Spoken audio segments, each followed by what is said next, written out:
It's okay.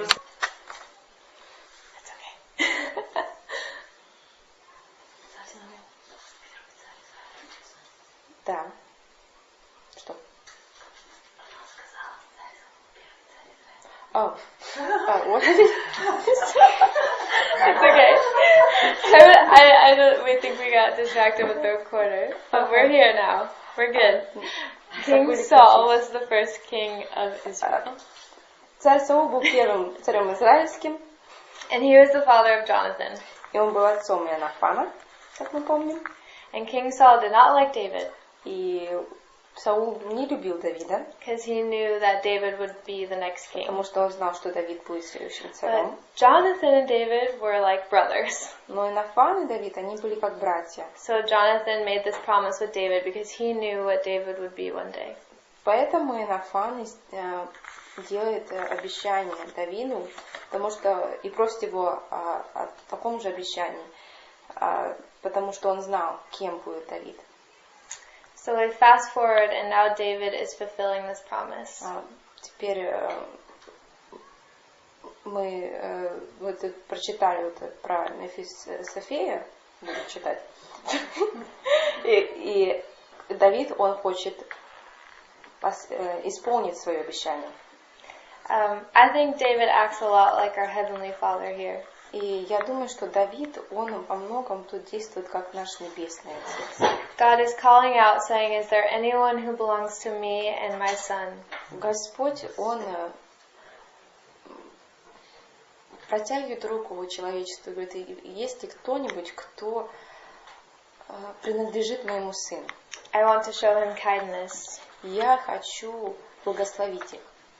I think it's amazing because it's not about who Mephibosheth is, but it's who he belongs to. Это важно заметить, что это не о том, кто мы, и не о том, кто Давайте я буду называть его М. Не о том, кто М есть, но это о том, кому он принадлежит. It reminds me of the verse, "It's by grace you have been saved." Вот помните стих, то, что по благодати мы спасены. Through faith. По вере. It's a gift of God. Это дар Божий. It's not about works. Это не о том, что мы можем сделать. It's just because you belong to Jesus. Это только из-за того, что мы принадлежим Иисусу. We're going to read a couple more verses here. Почитаем еще стихи. Verse 3. Во втором царстве, 9 глава, с 3 стиха. 4. 4. Then the king said, "Is there not still someone of the house of Saul to whom I may show kindness of God?" And Ziba said to the king, "There is still a son of Jonathan who is lame in his feet." So the king said to him, "Where is he?" И сказал царь: нет ли еще кого-нибудь из дома Саулова? Я оказал бы ему милость Божью. И сказал Сива царю: есть сын Иоаннафана, хромой ногами. И сказал ему царь: где он? И сказал Сива царю: вот он в доме Махира, сына Амиелова, в Лодеваре. I actually in English didn't read all of verse 4, so I'm going to finish that. So the king said to him, "Where is he?" And Ziba said to the king, "Indeed, he is in the house of Machar, the son of Ammiel, in Lodebar." Okay, so we see that there is a son of Jonathan, and he is lame in both feet. И Давид узнает, что есть у Иоаннафана сын, то что он хромой ногами. In chapter 4, we read how Mephibosheth gets lame feet. А в 4 главе мы узнаем, каким образом Мефивосфей стал хромой. His caretaker accidentally falls and drops him. Его няня случайно падает и роняет его. And I feel like we can relate spiritually. И я думаю, что мы можем найти что-то общее здесь с Мефивосфеем. We became crippled by sin when Adam and Eve fell. Мы стали хромыми и парализованы даже как грехом нашим. Sin will always leave us dropped, crippled, and lame. Грех всегда оставит нас уничтоженными, разбитыми и даже парализованными. We also see that he lives in a place called Lo-Debar. Мы также видим здесь, тут сказано, что он живет в месте, которое называется Лодевар. In Hebrew, it means pastureless. На еврейском это слово значит без пастора. It sounds like a barren place. Это звучит как место пустое. So was our hearts before we were with Christ. И таким же образом наши сердца пред Господом, они пусты. We were pastureless. Они без пастора. We had nothing growing in there. Там ничего не растет. Nothing to sustain ourselves or others. Ничто не... But слава Богу.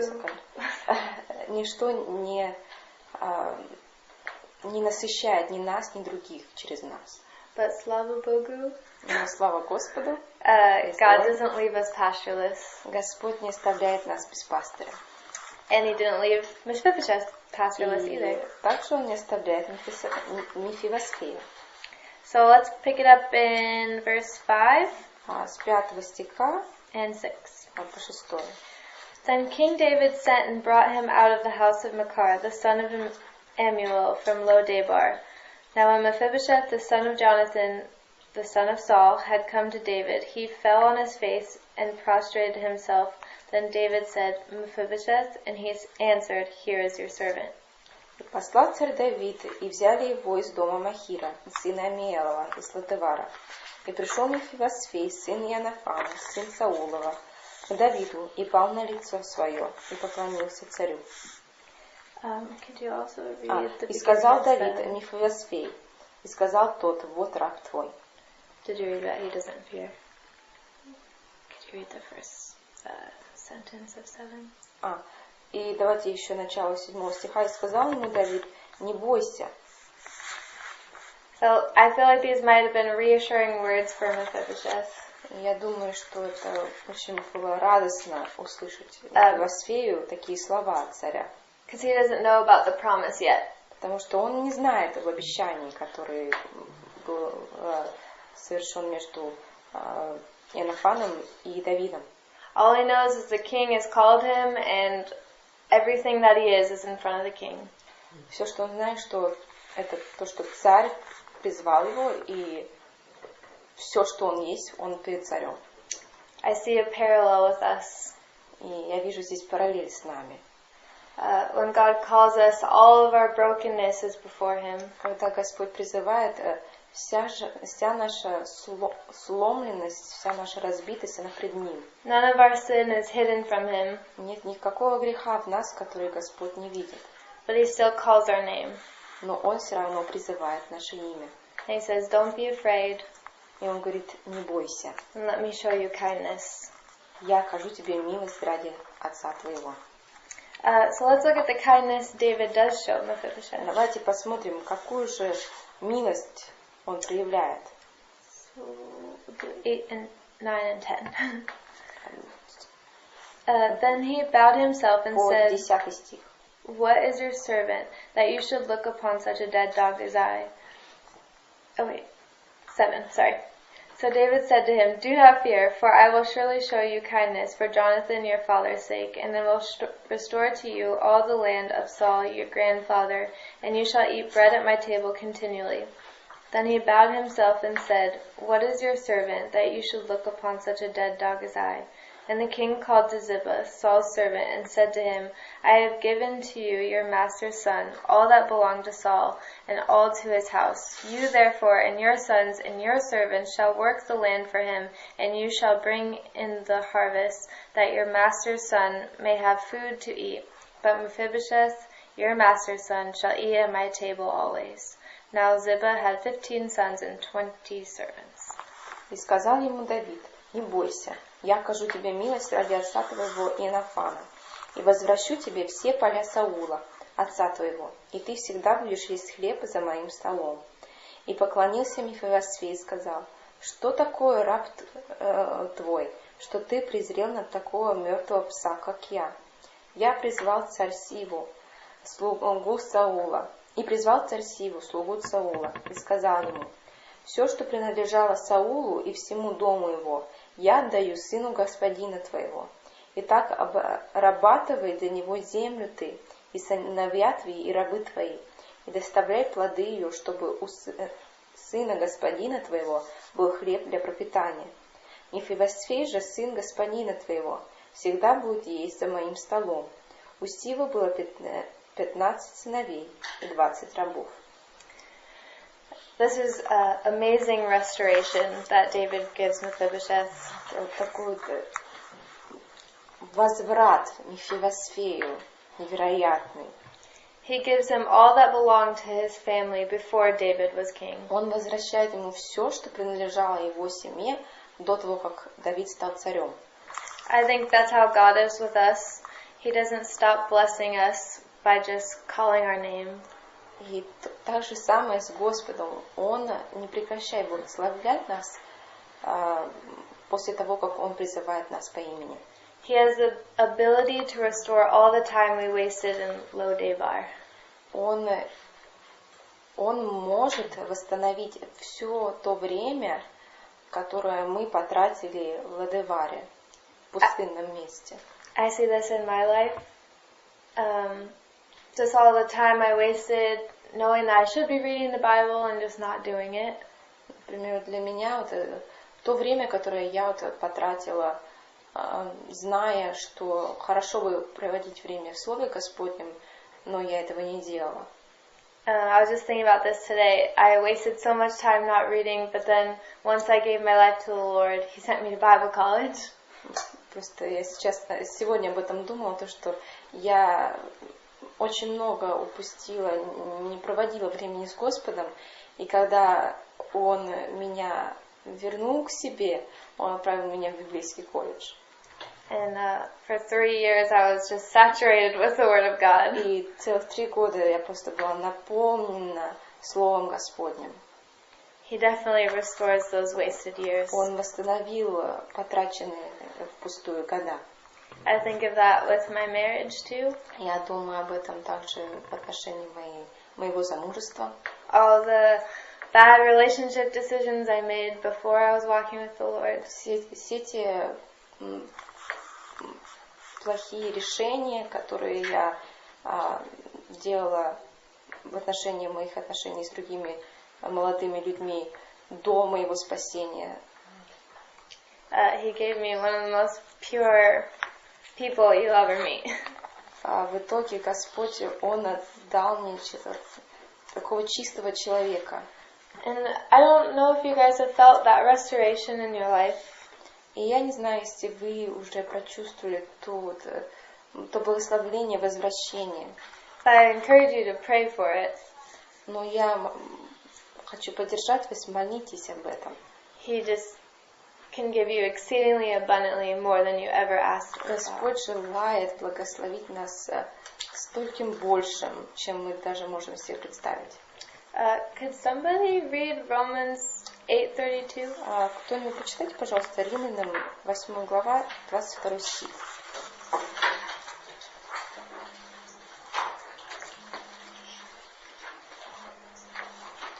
Just that one, since he did not spare even his own son. Его, конечно, все знают, но хорошо напомнить надо.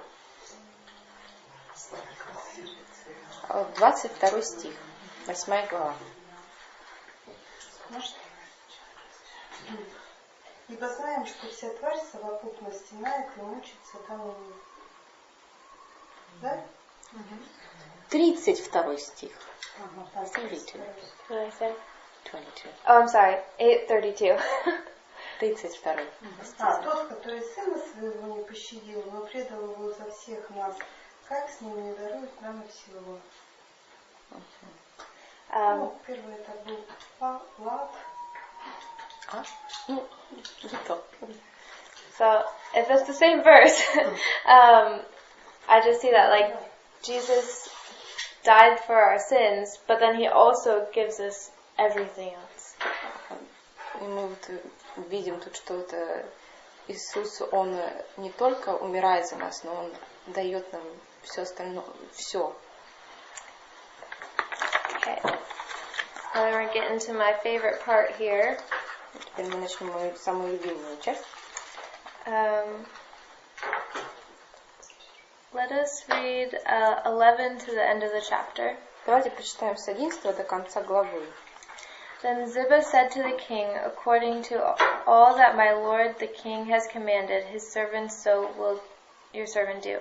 As for Mephibosheth, said the king, he shall eat at my table like one of the king's sons. Mephibosheth had a young son whose name was Micah, and all who dwelt in the house of Ziba were servants of Mephibosheth. So Mephibosheth dwelt in Jerusalem, for he ate continually at the king's table, and he was lame in both of his feet. И сказал Сива царю: все, что приказывает господин мой царь рабу своему, исполнит раб твой. Мефибосфей ел за столом Давида, как один из сыновей царя. У Мефибосфея был малолетний сын по имени Миха. Все живущие в доме Сивы были рабами Мефибосфея. И жил Мефибосфей в Иерусалиме, ибо он ел всегда за царским столом. Он был хром на обе ноги. This is in this chapter, 4 times King David says, Mephibosheth can eat at my table. 4 раза в этой главе царь Давид говорит, что Мефибосфей будет есть за царским столом. He even says, you'll eat at my table like one of my sons. Тут даже сказано, что он будет есть как один из его сыновей.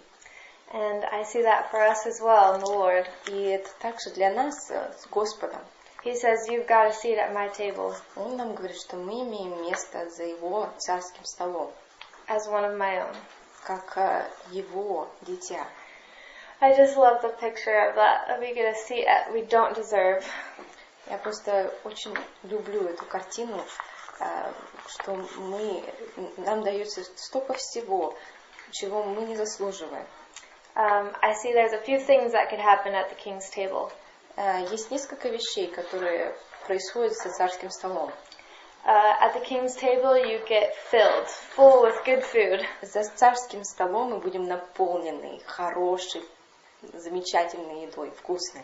With Jesus you'll lack no good thing. А с Христом ничего хорошего, действительно, мы не будем лишены, не будем нуждаться. At the table you don't see your brokenness anymore. За царским столом также мы не видим свою сломленность и разбитость. Like you guys are at tables right now, if you were Mephibosheth and would look down, you wouldn't see your broken legs. Мы сейчас сидим за партами, и если посмотреть вниз, мы не видим своих ног.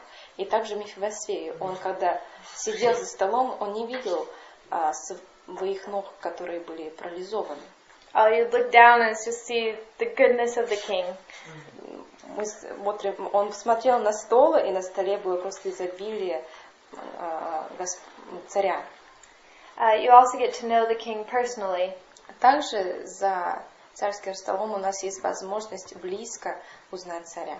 You're continually sitting at his table, you're going to continually get to know him. Когда мы постоянно находимся за царским столом, мы будем ближе и ближе познавать самого царя. And a note about reflecting praise, like our theme.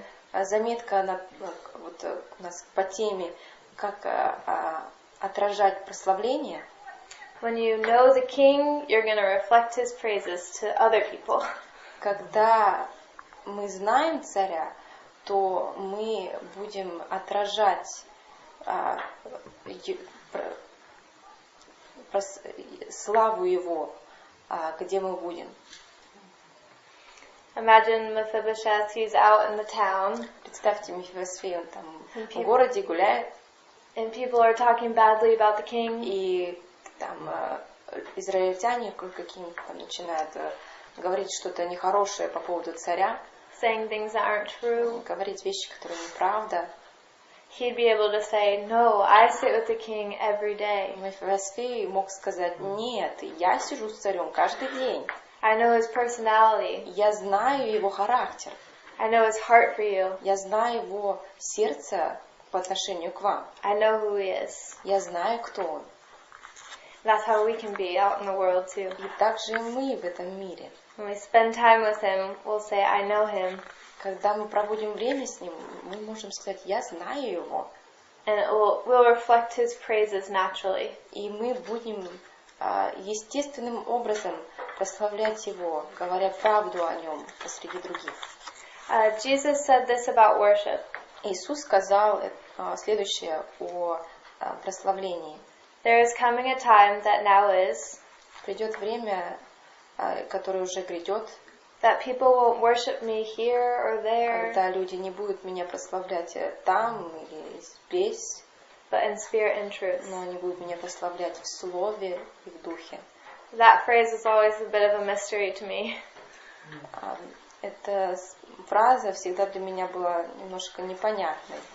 But when I heard this story and saw myself in it, но когда я услышала эту историю и увидела себя на месте Мефибосфея, when I realized the grace He's given me, когда я поняла ту благодать, которую я получила от Господа, that He gave me a seat that I don't deserve, я получила место, которое я не заслуживала. I think my heart is so compelled to worship in spirit and truth. Когда я поняла это, мое сердце было переполнено желанием прославлять Его в духе и слове Его. With song, of course, like tonight we'll sing, we'll want to worship in spirit and truth. Даже сегодня, когда мы будем прославлять Его во время прославления, мы будем хотеть Его прославлять в духе и в истине, в истине. But I also encourage you when you're faced with a decision to choose Jesus or to choose something else. Но я хочу также поддержать вас в ваших ежедневных решениях выбирать Иисуса, а не что-то другое. So remember that seat you've been given. Помните о том месте, которое вы получили за царским столом.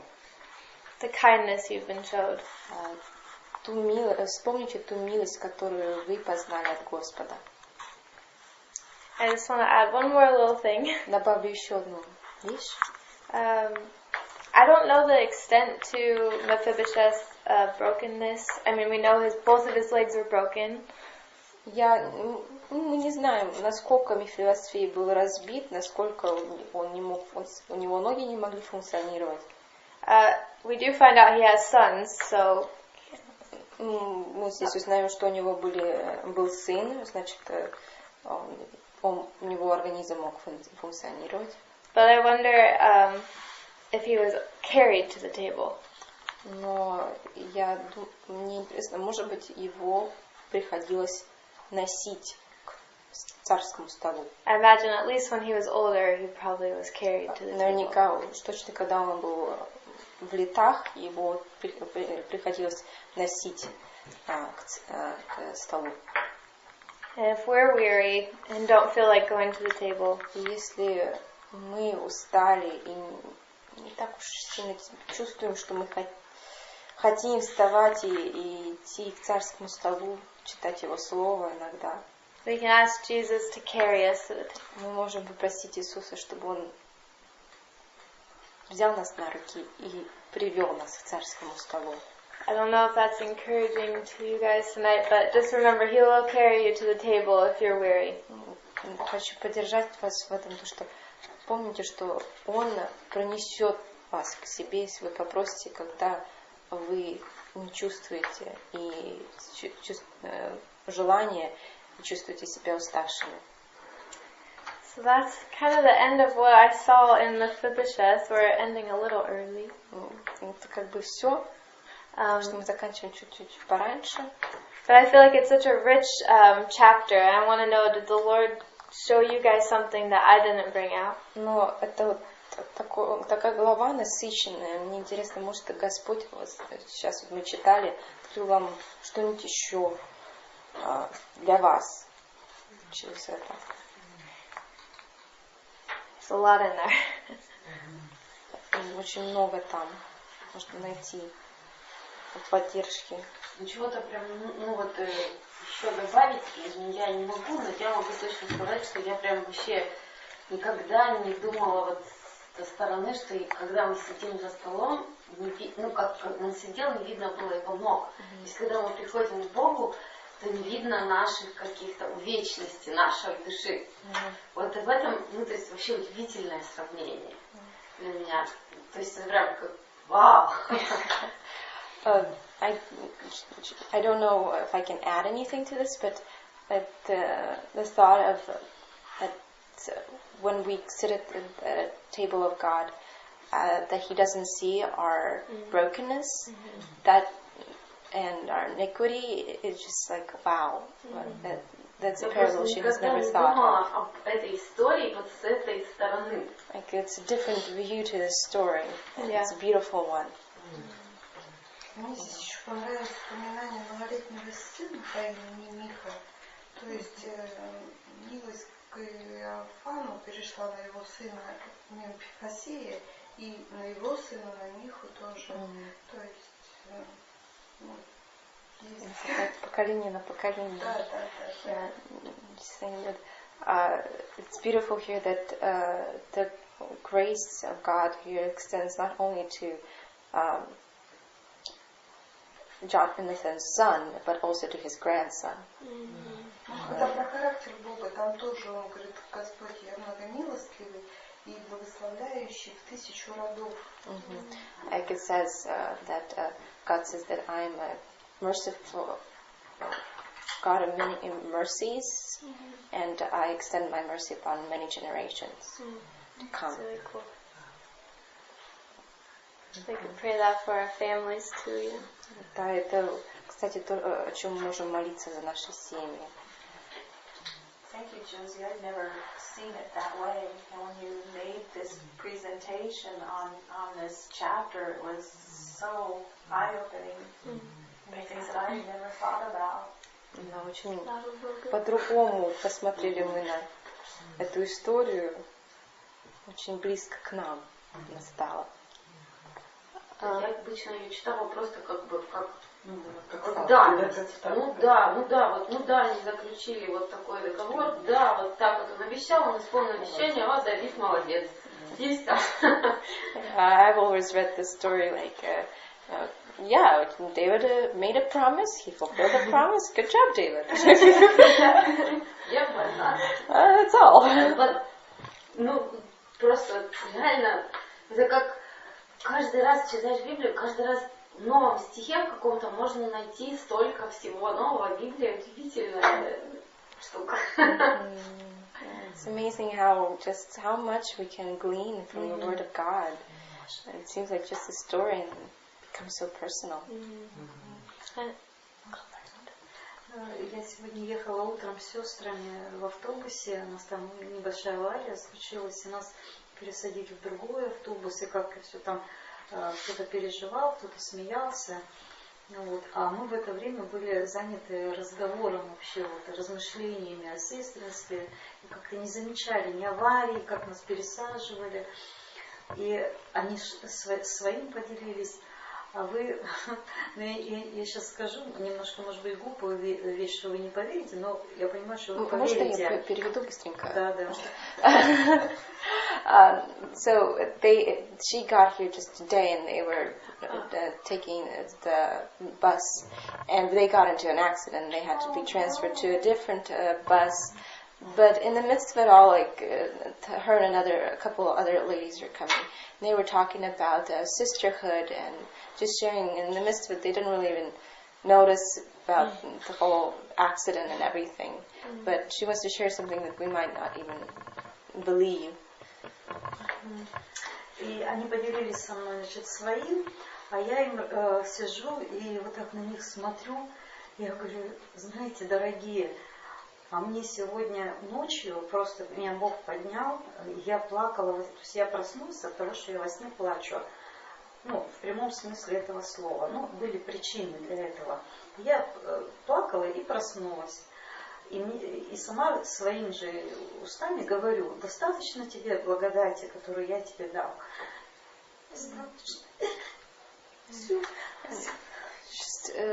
She was sharing, they were sharing her, and she tells them that, last night I woke up crying, and like the Lord put the words in her mouth that my grace is enough for you. Ну и продолжаем говорить, что, как я это поняла, что на любые наши обстоятельства, какие бы мы ни оказались в обстоятельствах, после того, как мы придем, после огромного вот этого многоточия в этих обстоятельствах, каждый раз я вижу, и Бог подтверждает благодать. Благодать, достаточно благодать. И я сегодня вот это сейчас слышу. Господи, какой ты настолько прекрасный, что просто отвечаешь. Мы с мужем много лет были в прославлении, поклонении, и до сих пор в этом стоит. И сюда я шла, я 100% знала, что мы не будем говорить о музыке конкретно или как это проделывать. Еще я знала глубину Бога, что Он обязательно что-то мне скажет. Я просто потрясена.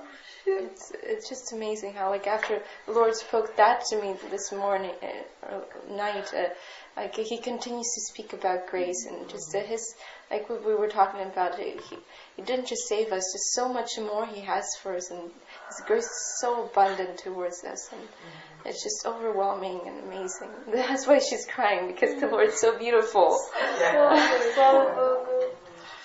Thank you so much for sharing. Я 35 год уже в Господе, и Бог, Он, девочки, я каждый раз, когда случаются женские конференции или какие-то вот такие конференции, когда мы в простоте и искренности открываем сердце вообще для Бога, для друг друга, вообще такие чудеса происходят, невероятно. She's been with the Lord for 31 years, and every time she comes to conferences like this, it's always so beautiful how just in simplicity we get together and open the Bible, and the Lord just does miracles. He does miracles. I love that. It is His grace is one reason that brings us to worship, but it's a huge reason. Our hearts are just so overwhelmed. If we can remember it more, that it's not about us, it's the grace we've been given. Да, вот действительно, как вы сказали, это чудеса Господь творит, и это как раз это благодать от Господня, это то, что вот Господь нам дает, и это причина, чтобы прославлять Господа, но также это просто такая причина, которая переполняет нас благовением пред Господом, что это действительно столько всего, что вот не просто спасение, милость Господня, но Он благословил нас еще стольким более. Слава Господу.